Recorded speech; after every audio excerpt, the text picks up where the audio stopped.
Welcome to another author event at the Poison Pen Bookstore. I'm John Charles, and tonight the Poison Pen is honored to have with us author Allie Pleiter. Did I get that right? Yes, you did. Thank you very much. I'm delighted to be here. Her new book is One Sharp Stitch, but we're also joined by the owners of Bestitched Needle Shop, who are in the back and have some exciting things to share with you, as well as one of our favorite rescue organizations, Newborn Kitten Rescue, who's brought in some charming felines to help us with the program tonight. For those tuning in virtually, we do have signed copies of Allie's new book available. If you'd like one, just give us a call or go online. After the event, we can hold one or put one in the mail for you. Now please join me in welcoming Allie. Thank you. Thank you. My first question for you is, what can you tell us about Allie before you became a writer? It's actually a very funny story. I was trained as an actor. I wanted to be a soap opera villainess. That was my goal, very specific. Crazy little girl.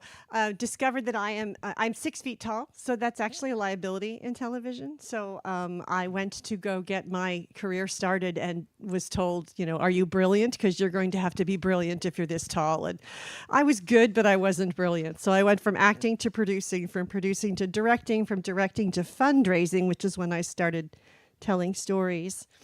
And I was having a really bad day. Fundraising actually is a great precursor to publishing because fundraising is being told no for a living, right? The yes is fun, the no is what you work for. Kind of true of publishing, so it was good. I was talking to a friend and I said, I'm just so tired of raising money. Why don't I write novels for you? Why don't I write romance? Because I started in romance. She happened to be the editor of a romance house. And she said, fine, smarty pants, I dare you.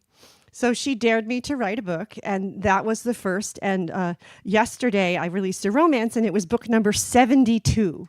So I've had quite a few. So I started as an actor, which makes me a rather unusual author because I'm a raging extrovert.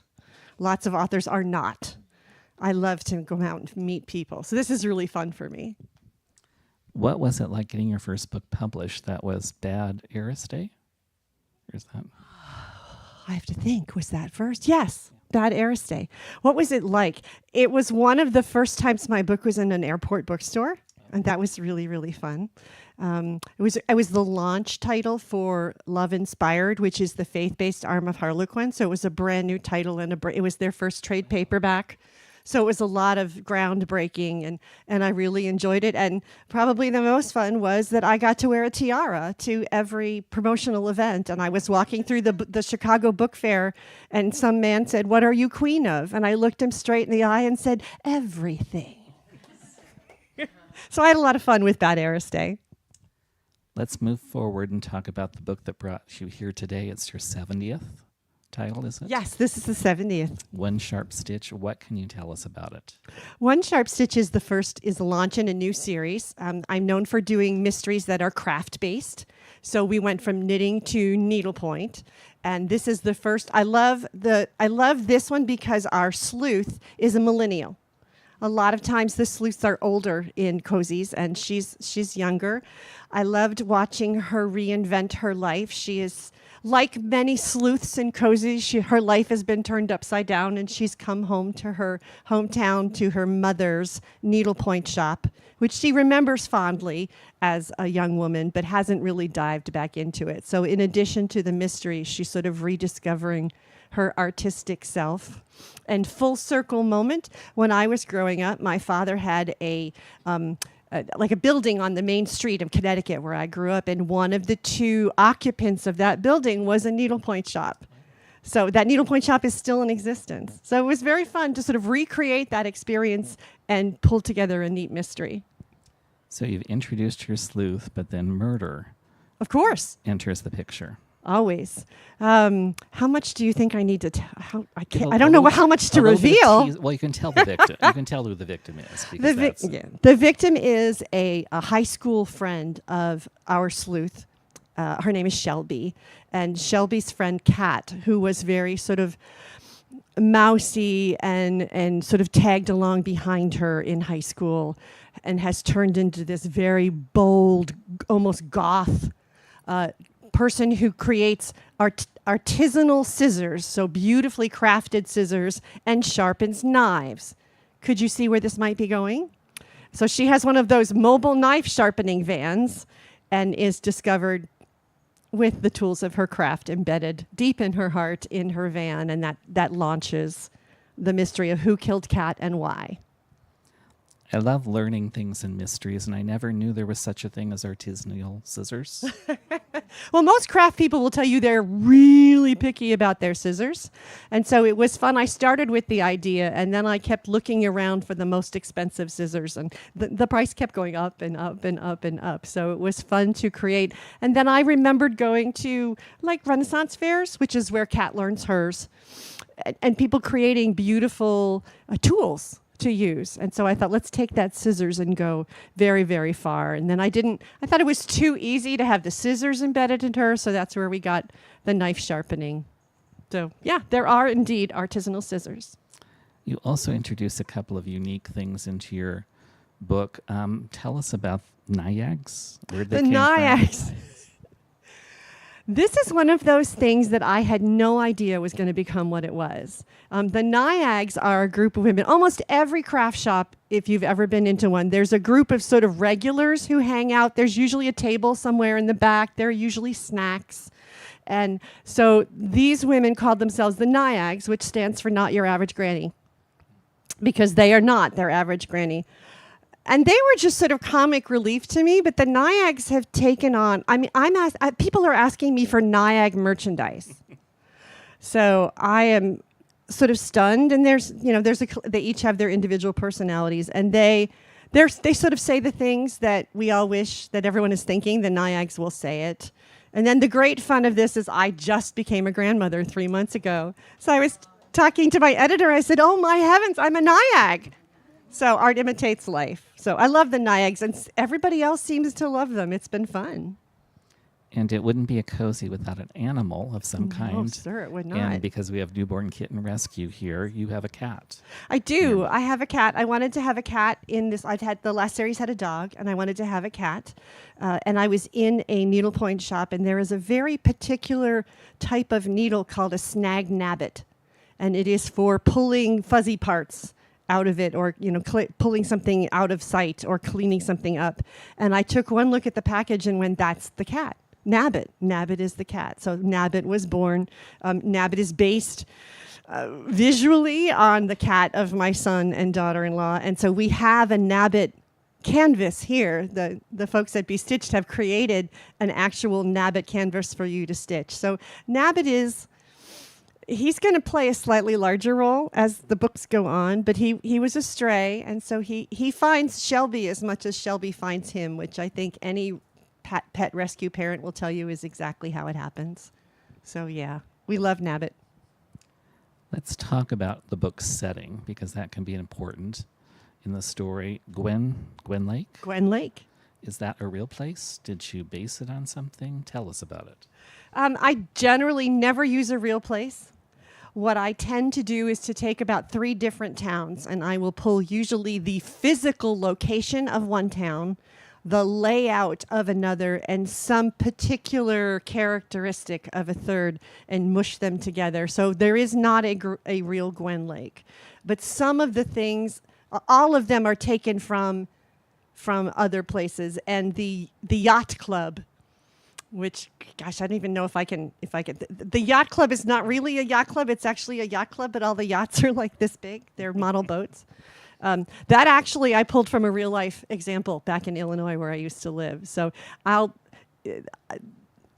try not to. No one I ever know shows up in my books. Like, I will not put you in the book and kill you, or make you the bad person. But I will put little bits and pieces. So the bridge in Gwen Lake is real. And then other parts of what happens in Gwen Lake are real from locations in North Carolina, which is near where I moved to. I just moved to the Charlotte area. So there's a lot of that sort of North Carolina mountain foothills. So it's a hybrid of a bunch of different places, so that no one can call me on my accuracy. Publishers, especially in mysteries, like authors to have what they call a hook around their series.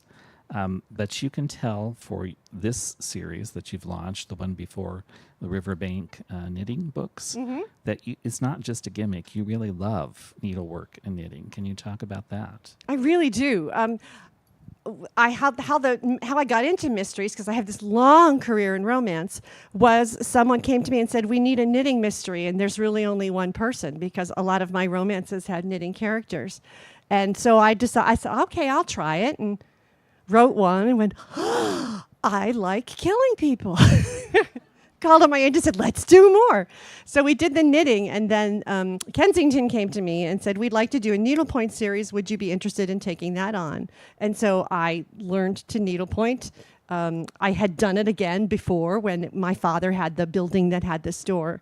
I love the craft-based mysteries. I love the connections, crafters, knitters, needlepointers.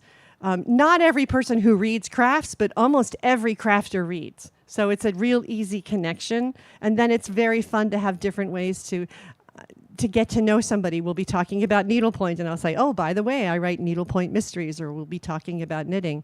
So but it's a very strong hook, but it's also a personal passion. So it's real easy for me to get connected.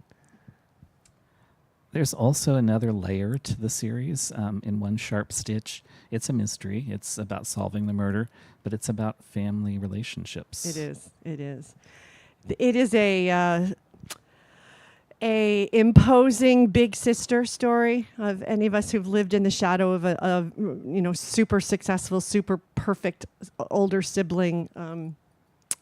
She starts, and her sister is perfect and a little bit judgy, maybe more than a little bit judgy, and alongside solving the mystery, they rediscover what they are to each other. So the family relationship, I really wanted it to have more depth than just the puzzle solving of a mystery, because I think that's why people read cozies. They want the connection and the community on one hand, and they want the intellectual puzzle of solving the mystery. So I wanted to make sure it really delivered on both. Did that come a little bit from your romance background? Yeah, I think the connections, and of course there's a guy that they start thinking, there's a slow burn romance, definitely a little bit more clearly defined in the Riverbanks, but we're hoping this runs along 1, 2, 3, 4, 5, 6. So I got to burn it a little more slowly here. But yes, there's a little bit of romance, and there's friendships and mother-daughter issues and daughter-daughter issues, and then she has a really lovely relationship with her nephew, Shelby, where she helps him see his artistic side. And so the canvas that gets created as a part of the book is a really neat thing where he makes a drawing and she turns it into a needlepoint canvas, and it's the first time anybody's seen him as an artist. And I just love that dynamic. Your books have been published under the category of cozies. How do you define a cozy mystery?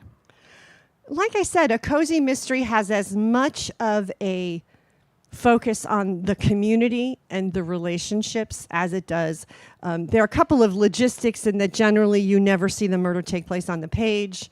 It generally can't or shouldn't be too grisly. We were very careful how we handled the bloodiness of the knife and that kind of thing. If you want that, you can go watch NCIS. You're not going to get it from my books. But the community has to be as much of a character. The Nyags are a character. The coffee store, the crazy yacht club where they do these funny things. People were they're reading cozy mysteries for that. They want that community. I tell people it's living right in the intersection of the Hallmark Channel and Murder, She Wrote. You want both of those things in a cozy. Let's talk a little bit about your writing process, because you actually teach writing too. I am. I'm famous for my writing process. Well, I think I am. When you approach a book, is it always the same, or does it differ from book to book? Does it get easier having written 70 books, or is it more challenging because now you know what to expect? There's a little bit of both. It gets, have I done that before? That kind of thing. But the process is, and it's a little bit different for the mystery. For the romance, I need to know, conceptually, I need to know who is the heroine, who is the hero, why do they fall in love, what do they have to give up in order to get each other. For the mysteries, I need to know who dies, obviously, and how, and the three people who could have done it. I don't necessarily need to know which one of them actually does it, and in fact, sometimes I will start out thinking, oh, it's going to be him, and it turns out to be her. My editor once said, wow, I had no idea so-and-so did so-and-so, and I had to go, well, that's because neither did I. So some of it just sort of jumps out. Some of the little pieces, the coins in One Sharp Stitch were nothing I had envisioned in the beginning. They just sort of showed up, and then they became very important, and we started weaving the doubloons into the story. So I teach writing productivity. I write 4 books a year. So I have to be very specific about it. It's almost, if you know anybody who's a project engineer, a project manager, I project engineer my books. There's a gigantic chart in my wall of what has to happen every week. I generally don't actively draft more than 1 book at a time. So I'm making up, as you know, highly technical word there. I'm making up 1 at a time, but I'm usually actively writing 1, editing 1, promoting 1, and getting the next one ready into the pipeline. So this morning, literally, I turned in the proposal for the book that you will see in 2027.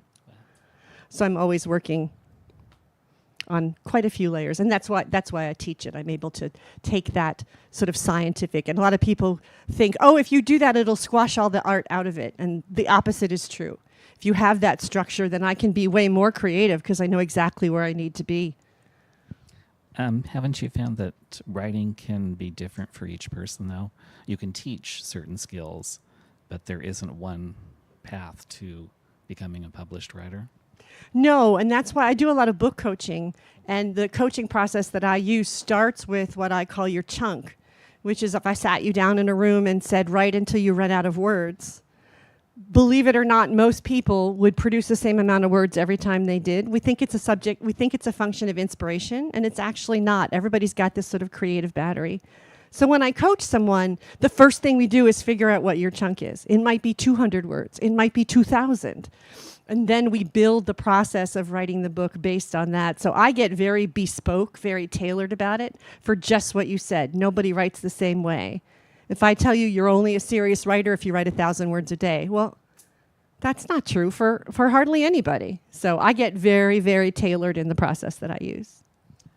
Do you think it's important, if you're a writer or an aspiring writer, at least as a reader, I would think you have to know how you define success before you start writing? Because it's different. It is. And there's an old joke that publishing will hand you a reason to leave every single day. So you do have to know what part of the process you love and what part of the process feeds you and why you do it. I oftentimes spend a lot of energy thinking about who is the person on the other end of that page, who is reading it, and they've had a terrible day and now they get their, in a romance, it's you get to be in the world where everything gets, everybody gets their happily ever after. And I think that for a cozy mystery, it's justice gets done, right? They get their comeuppance. But at the same time, it's entertaining. So you have to love the process because you spend way more time doing the process than you do out with the book. And, sometimes people are really nice when they write you and sometimes they're not. So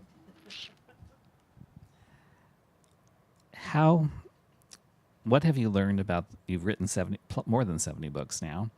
I just turned in number 74. 74.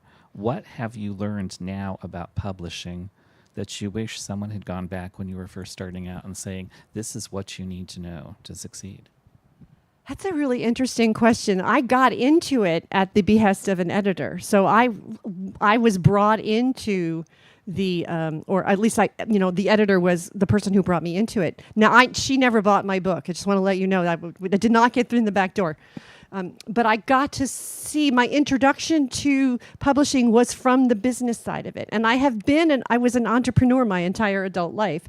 So I tend to be more partnership about it. And I see a lot of writers who don't understand. You need to be a good team player. You need to be a good partner. You need to understand what happens when you don't turn your book in on time. and to see it from a business standpoint. I think, what would I wish? I think I would have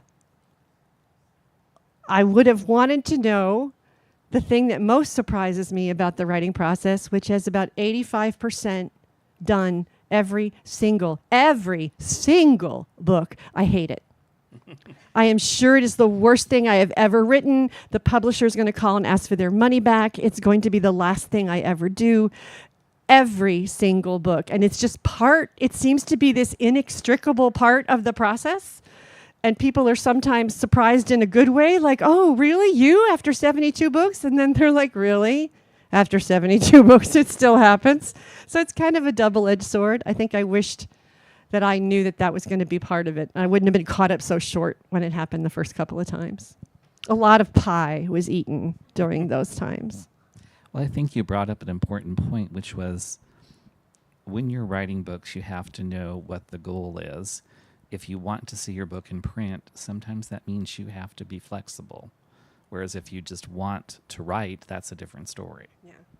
It's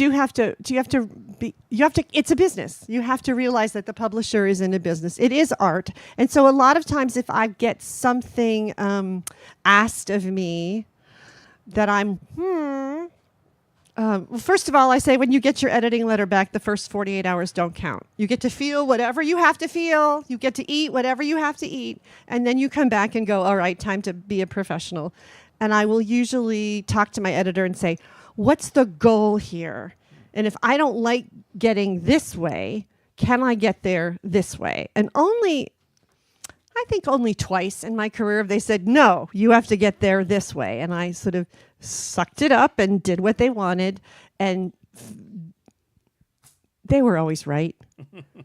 They were always right. So I had to really, that's you do need to understand that it is art, but it is also a business, and you need to be a good team player, and you need to be dependable.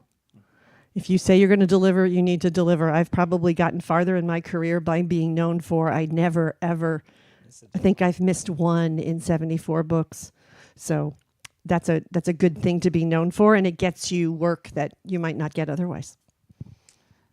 You've written, as a mystery writer, several series. This is the start to a new one. Mm-hmm. What is that like? I mean, do you always know this is going to be a series, or is it something that happens organically? Do you wish when you're on book 3 that you hadn't done something in book 1 that's going to trip you up? Talk about writing series. The difficult thing for me, a series, is the continuity factor. Yeah. Is if the bank was on the northeast corner in book 1, I can't move it. I am really notorious for misnaming, for doing names. Literally, I turned in a proposal this morning, and I had my agent looked at it, and she went back and said she realized you changed the name of the little girl. Only 30 pages, and I didn't keep the name consistent. So that kind of thing of needing to keep the facts straight is more difficult. And every once in a while, I will want a character to have done something, and I realize that I've set up their backstory where that doesn't make any sense. So you try to do as little backstory as you can get away with at the beginning, because you want to be able to add things. But I'm trying to think of it ever. I've only written 2 or 3 standalones. So when I propose a series to my publisher, I'm always proposing a series. It's usually 3 books or 6 books, but I always know I'm working on a series. And then you have to make sure that there's some kind of narrative arc that holds the series together. They need to be complete and satisfying reads on their own. If you pick up book 3, I don't want you to feel like you don't know the in-jokes. But at the same time, there has to be kind of an arc that pulls you through the series. Mm-hmm. Like the relationship. Yeah. The relationship is a great one to do it. Let's talk a little bit about how you write, because I wonder, coming from a theatrical background, do you see yourself as a director when you're writing about these characters? I do think that's where the impulse came from. the storytelling and the directing. I was never very good as an actor, but I knew what I wanted to be. I just never had the skill to get there. So I think that's where the directing came in, and it gives me a sense of setting up a scene. I have a really strong ear for dialogue and accents from my acting career. As a matter of fact, I need to be very careful what I'm reading and listening to. If I'm writing a mystery, I don't read mysteries or listen to, like audiobooks, listen to mysteries. I make sure I'm listening to a romance because I have such a strong sense of mimic from my theater background. But it does give me a really good ear for dialogue and for where is that point in a scene where everything turns. So, yeah, I guess I am a director. On the business side of writing, covers and titles can be incredibly important, and One Sharp Stitch is really a great title. How much input do you have?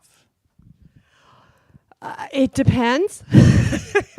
I have less impulse with the Harlequins than I do, less input, because Harlequin is a volume business. So I may come up with a great title, but there are 7 other titles close to it that are coming out that month. So when we came up with the model of One Sharp Stitch, the next one will be two purloined pillows. The third one is 3 threaded threats. We haven't decided whether that's a good thing that that's a tongue twister or not. We're still thinking about it. And then to go 4, 5, 6, 7. So from that standpoint, that came into it, and the alliteration: 1 sharp stitch, 2 purloined pillows.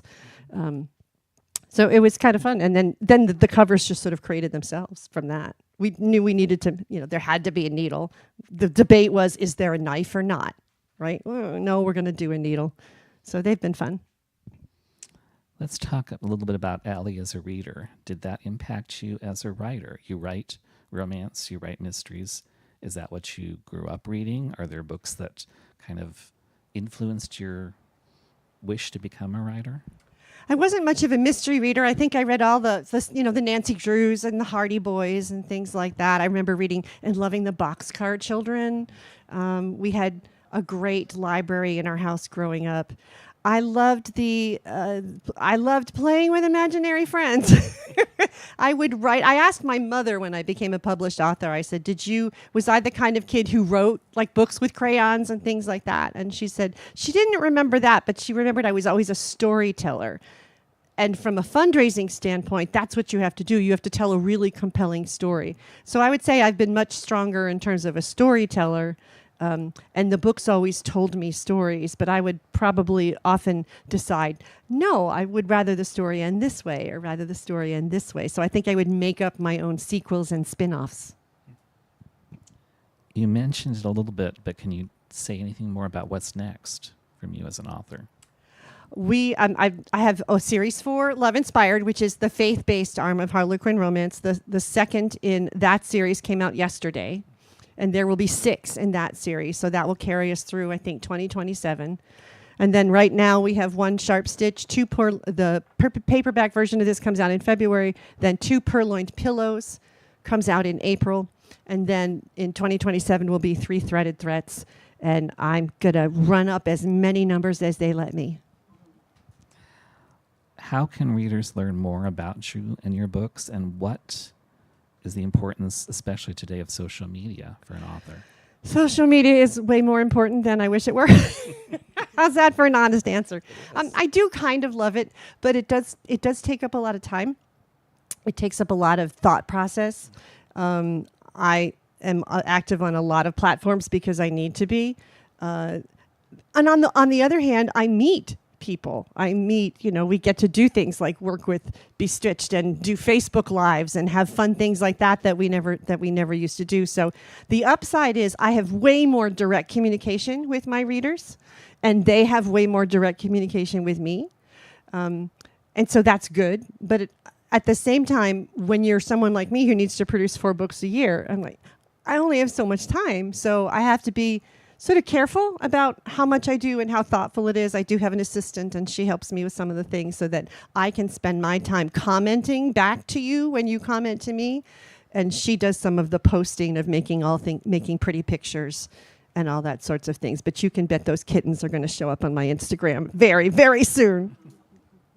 Should we open it up to questions? Oh, please do. Questions for Allie? She'll call on you if you don't ask one. Yes. Yes, you mentioned an editor. How is AI impacting that whole process? She's asking how does AI impact that process? We could be here till next Thursday on that one. It is very, very challenging right now in terms of AI. On the one hand, it is useful. I love to use it in terms of visuals. I will use a research-based one like Perplexity. I had a really incredibly specific research question that I needed, and I needed a procedure laid out for me on a timeline, and Perplexity did that great. Particularly in genre fiction, AI is causing problems. People are saying you could ostensibly say, hey, write a book about XYZ in the style of Allie Pleiter and put your name on it and sell it. And by the time we figured it out, you've sold a ton of copies, and by the time we get the takedown order. So that kind of thing is very difficult. I think I love it for research. I love it for generating, for ideation, for ideas. I have real genuine concerns about the creation happening. How's that for a diplomatic answer? It's tough. It's going to be really interesting. And at the same time, I don't think we can ignore it. It's here. It's coming whether we want it or not. So I'm trying to figure out how to make friends with it. Ask me again tomorrow. I'll give you a different answer. No, but I think what you said is important, especially as readers. I don't buy a book because a machine wrote it. I buy a book Exactly. because a person wrote it. Mhm. And I expect if I'm giving that publishing company my money, I want to know that someone's basically sweat blood and tears to create that product. Otherwise, why am I wasting my time? I do find it difficult that I almost feel like we have to put some kind of a sign, completely human authored, right? I do wonder what's going to be, how we're going to regulate that, what's going to happen. At the same time, I was just at the conference of the National Speakers Association here in Scottsdale, and we were talking about nothing. There isn't anything that replaces human to human interaction. As good as AI will get, it will never. AI can only tell you what's being said. It can never say something new and unique. So that piece of it will always be. But it's a really challenging time. Other questions for Allie? Oh, come on, ask me anything. Well, I'll ask you a question because Sure. you said you were at a speakers convention. What tips would you give to other authors who hate doing speaking and promotions? Are there tricks that they can learn? Is there something they can do? There are a lot of, and part of the book coaching that I do usually is taking someone who would rather have their wisdom teeth pulled than do something like this, which to me is great fun. And a part of that is to remember that no one's coming here to heckle you, right? If someone comes to an event, they're coming because they want to meet you. And the more that you can get to thinking of it as a conversation between you and a conversation between you and a conversation between you and not a crowd, then it becomes a little bit easier. It's very funny because the National Speakers Association used to have a luggage tag that said, how your greatest fear is how I earn my living. And so just the concept of get away from speaking and relating and having a conversation. And it's true for writing. You're really, a writer reading something is a one-to-one relationship. You're not writing to an audience. You're writing to a reader. And so even in nonfiction or fiction, if you can think about who is that person? What did they pick up? I often have my clients write a Dear Reader letter that starts with the phrase, I've been waiting for you. And then it's what are you bringing? What can you give? So that's a little bit easier.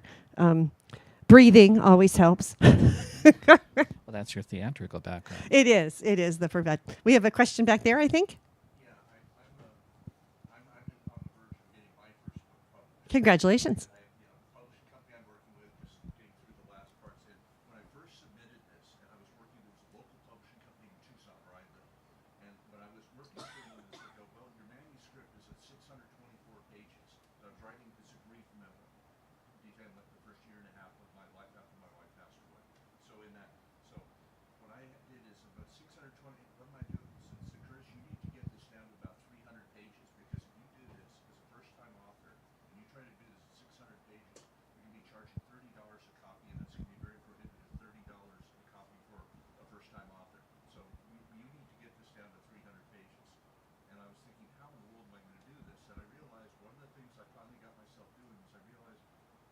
weakness as a writer is the tendency to talk at someone.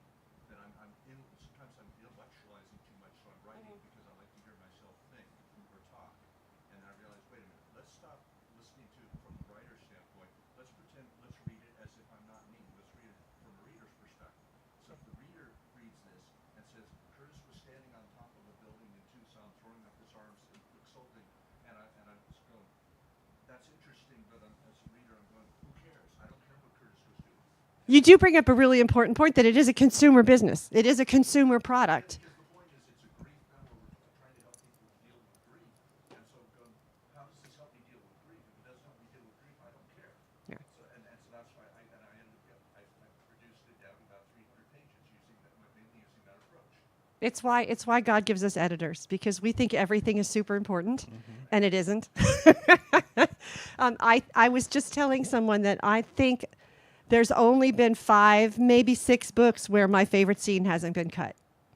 And you know why it's my favorite scene? It's because I think I'm so clever.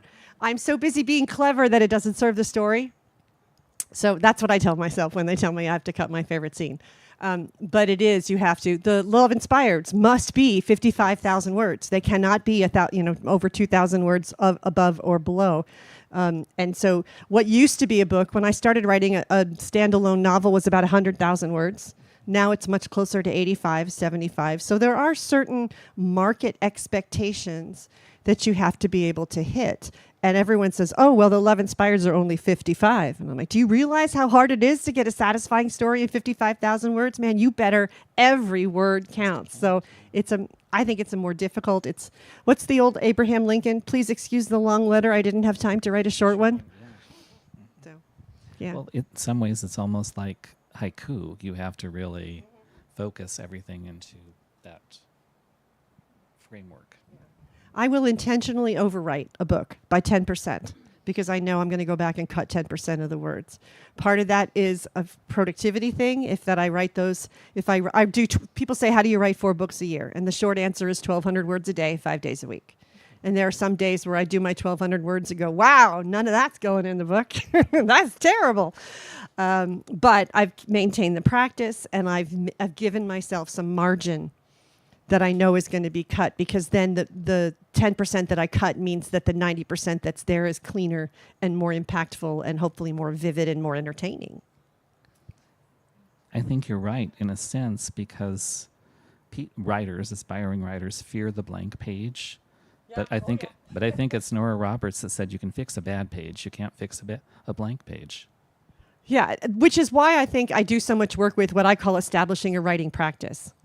It's a lot of times I will stop when I know what needs to happen next.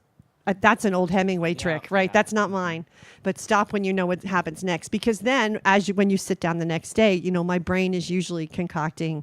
One of my favorite gifts someone gave me was a pad of paper that is waterproof for the shower. Yeah, because that's where you get your best Right. But you know what? China markers work too. I often give new writers China markers because you can write on your shower door or you can write on the ceramic tile. So it is weird things. My husband did once say to my children, Mommy's imaginary friends aren't real. You just have to know that. Because I would talk about them like they were real people, because they are to me. So my husband lives with me and everybody in my current series. So give him a lot of credit. He puts up with a lot. Other questions for Allie? There's a question from the online. Actually, I'm getting questions from them saying, can we see a kitten? Can we see a kitten? What the answer to that has to be yes, right? Maybe if you guys could Can we bring forward a kitten? tell us a short thing about your group. You guys, this is my daughter-in-law, Emily, and she is holding the kitten. This is the most adorable kitten you've ever... Oh! You going to say meow? No, now you've told it to it, because that's what because cats don't do what they're told. Isn't this the sweetest thing ever? My publicist went nuts when I told her we were having on-site kittens. This has never happened before. We always have a cat rescue that we raise money for, and we always do the needlepoint, but we've never had on-site kittens. Can you see? Can you get it? Can you get it? This is Bo or Peep? Fender. Hi, Fender. You're a star. You're an internet star. Is this not the cutest thing in the whole world? He's Yay, had a tou- Fender. He's had a tough day, from what I understand. Fender's had a tough day. Fender's had a tough day. We love you, Fender. Good job. Oh my gosh. Looks like we've got another kitten coming. Oh, we have more kittens. Even cuter. Oh my God. This Fit is in a this one teacup. blows me away. Look at this. This is a look at how tiny she is. This is Maris. Look at Maris. She was found in a well, so we gave her a water-themed name. So we can hear what she says. Oh, I was just saying her name's Maris because she was found in a well, so we gave her a little water-themed name. But she was about 70 grams when we first got her, and she's 135 grams now. She's a big old belly. Her eyes are not 8 open days yet. old. Yeah, her eyes will probably open in maybe 2 to 3 days. And we feed her every 3 hours. Yeah. Started at every 2 hours. So it's like having a human baby. They need a lot of care, yeah. But This yeah, is she's not doing great. this is not buy a book, get a kitten. Okay? Just want you to know. This is not a premium program here. This is awareness, not a premium program. Yeah. Do we want to? She wanted to tell this. Do you want to tell the story? She wanted to about tell the this one's Fender? story. Oh yeah. And Fender is named because he was in a fender bender last week. Last Thursday, he was hit by a car in a Walmart parking lot, and a Good Samaritan saw it and picked him up and brought him to a local vet where Courtney happened to be getting little Maris checked out, and walked through the door and said, we found him and he was hit by a car, and perfect timing, and he's been healing up over the past week. And he's a little 7-week-old boy. Oh, and we've got the other two. Oh my goodness, Catapalooza here. You tell their story so great as the mama. Okay, so this is Bo and Peep, because when they were born, they look like little sheep. They are both tripods, if you can see, their back right leg. They were wrapped in the umbilical cord, so they both lost their back feet, and they are doing great. Foster fail. Kimberly is one of our amazing bottle feeders and fell in love. First time I foster failed. They went through every day. They had laser treatments, hydro treatments, and loop treatments. And their foot just fell off one day when I was feeding them. Yeah. So, but they are doing great. Boy and girl, Bo and Peep. Yay. Thank you so much for having us here. So we will make a donation to this organization for every book that's sold tonight. So Sure. All right. So for those of you, because this is just way too cute, for those of you, I'm at the bookstore. I'm one of the bookstore employees, Patrick. But anyways, if anybody wants to donate, you can go to newbornkittensrescue.org. There's the right here. There's the QR code. Please, please, please. It's a great place to go support animal rescue, and really just a wonderful way to keep these wonderful kittens like Thunder and Fender in good health. Thank you. Thank you. How many kittens has Newborn Kitten Rescue? they're asking how many kittens. 860 something since our Wow. inception. Now, aren't we? For this season? With this season? I updated our Instagram a week ago Did you? with 895. So, and today we rescued 2. So yeah, we're close to 900 since 2019. 900. Can we bring up the canvas too, as long as we're playing show and tell? Sure. Yes. Um, To tell people they can donate things through Chewy. okay. Chewy, Amazon, we're selling shirts, all sorts of things.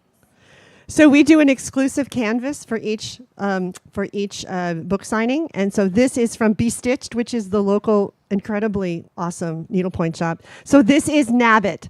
This is the only place you can get Nabbit, and he's sitting in a little needlepoint shop. So that is the one thing, and I'm just so happy. I mean, this is terrific. I already bought mine, but if you've never tried needlepoint, this is a nice, excellent startup, and if I've done my job right by the end of the book, if you don't needlepoint, you will want to, and you'll want to do this. So thanks to Be Stitched for that. Where's your store located at? So we are located at, so we're in the Pima Crossing Center, so Shea and the 101. So right across from the PGA Superstore. So It's fun to be able to promote the craft and an organization at the same time. I love the synergy between these three organizations every time we do an event. Oh, can you all hear the meowing going on here? He's like, yeah, thank you. Yeah, Camera shy? see, I told You you. asked you- me, so I'm not yeah. going to comply. Oh, now he's meowing again. There you There go. we go.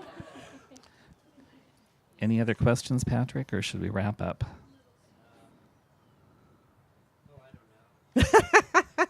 This is so much fun having everybody here. This group, the Newborn Kitten Rescue, has been out for several of Karen Slaughter's events here at the store, and so we really appreciate you guys coming out. And